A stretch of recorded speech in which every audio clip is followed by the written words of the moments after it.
Horizontal and vertical translations. So first of all, to just review what a transformation is. So a transformation of a function alters the equation and any combination of the location, shape, and orientation of the graph. So if we move the graph around, that's what we mean by location.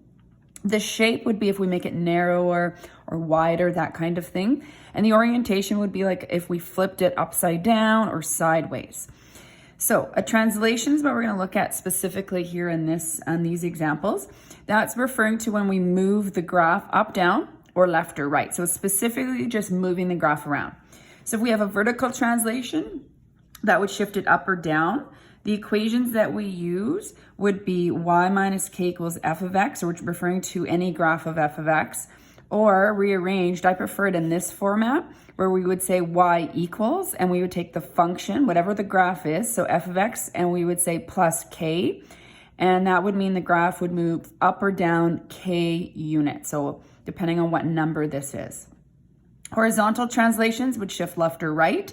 The equation would look like this: y is equal to f of x minus h in brackets. So the h is going to be the horizontal shift, and we will look at that with the x value. So it's moving it left or right.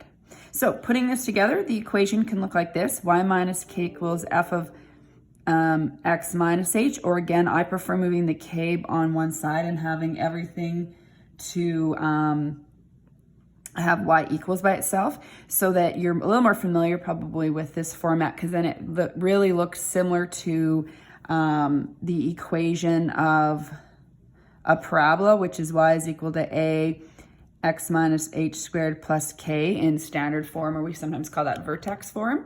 So this would mean you have a horizontal shift and a vertical shift. So it looks very similar. And again, this is going to apply to any equation of f of x. This, because of the squared, is specific for a parabola. But we'll start with parabolas in the next examples because we are most familiar with parabolas.